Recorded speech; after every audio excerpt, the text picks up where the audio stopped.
levitating on the gas stove and shitting at the same time. I don't know what to say to that. Maybe lay off the crack. I don't think crack's for everyone.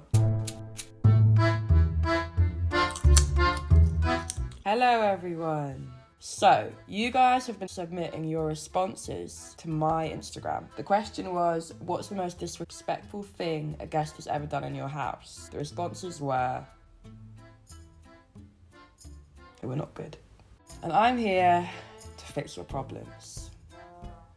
You're welcome. We're at my house, and back in the day when we used to use crack, I was younger then. I was in my mid-20s, and crack had just became a thing.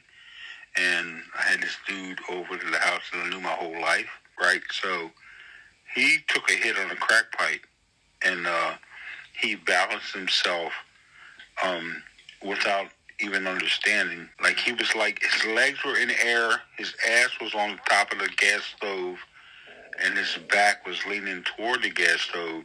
So he was not even, he was levitating almost, right? His ass was keeping him on the stove. And the hit was so good that I looked down at his socks, right?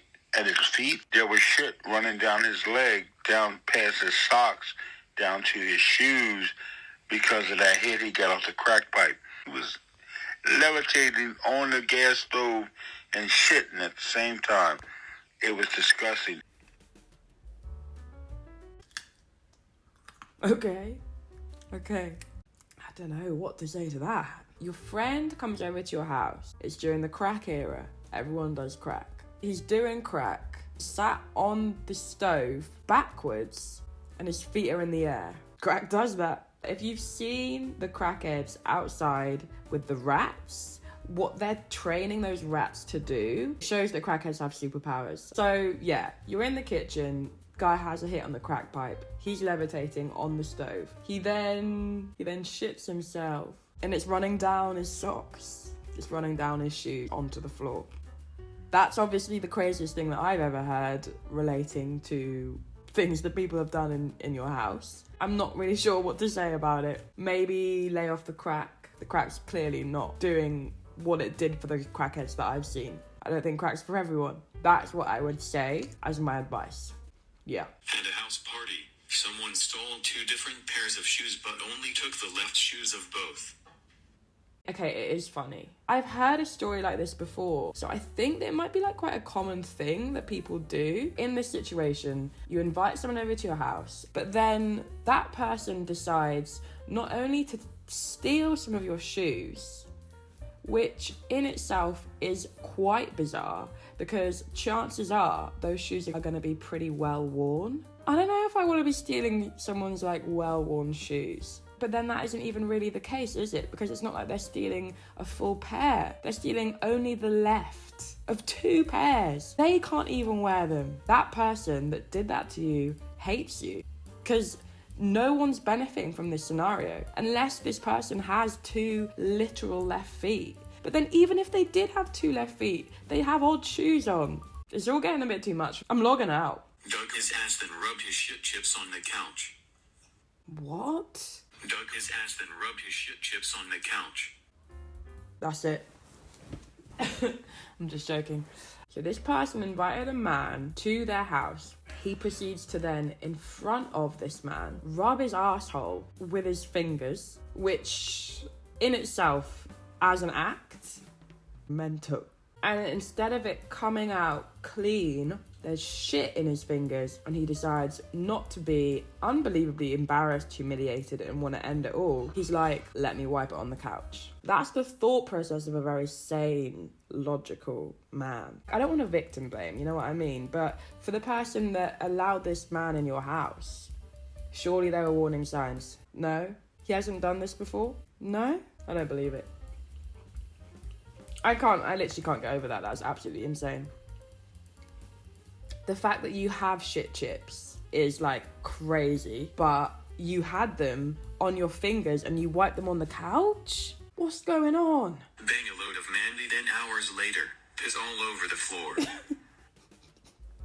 I've got a nugget to share with you all. I'm not trying to out myself by saying this. I'm basing it off what people have told me about Mandy. Believe it Don't believe it. But that's what I'm saying. Based off of the experiences that I've heard people have with Mandy, like the whole vibe of Mandy is that you're not able to piss. And it doesn't matter how much water you drink, because Mandy allegedly makes you thirsty.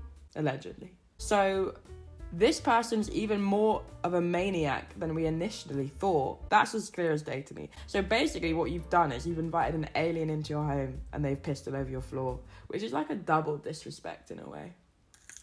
Jerked one out in my shower. Saw semen on the floor of my shower. No. You guys got some weird people coming over to your house. Like when I was young, we never really had people come over to our house. We were not a sleepover house. Growing up, I used to think that was like a pretty big bummer, you know? It's nice when people come over to your house. But now listening to these, I'm kind of thinking that my parents were on the right track. Because you're already being nice enough to allow someone to go into your shower, because that's like a pretty personal thing in itself. Like, you're in the shower on a day-to-day, and then they have the audacity to pleasure themselves to completion and then not clean it. No words for that. X uploaded a pic of their ex as my screensaver and came all over my Max keyboard. Fucking hell. There's a lot to unpack here.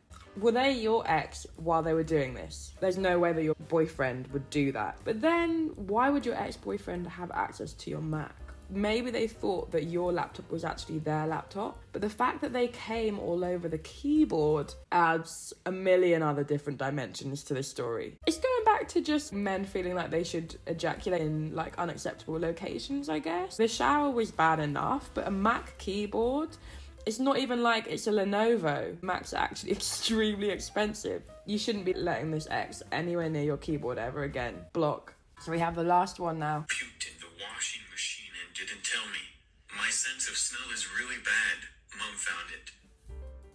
Few queries with that one, I think. Why would the washing machine be the place where you decide that you want to be vomiting in, you know? General washing machines are also quite low. That means that you're willing to bend down, poke your head into the washing machine, and then throw up. It doesn't make sense. Secondly, when you're cleaning the washing machine, how is that done? Because the washing machine has holes in it. I physically don't understand how you would clean that. If the vomit's chunky, then it makes sense, because you can just sift out the chunks, you know? But if it's like all liquidy, then what are you doing then? It's gonna go into the holes. So I literally don't understand how you clean it. I'm gonna Google it. Okay, so we've got someone on Reddit. Hold tight, Reddit. Okay, so people are saying that the washing machine washes things. I guess you just turn it on spin, run a cycle with no clothes and bleach. For the person that wrote in, that is how you do it. So yeah, guys, that is the end of my first episode. I hope you all enjoyed it. I know I did. Let me know in the comments if you have any more questions that you'd like me to ask. Don't forget to like and subscribe. Bye!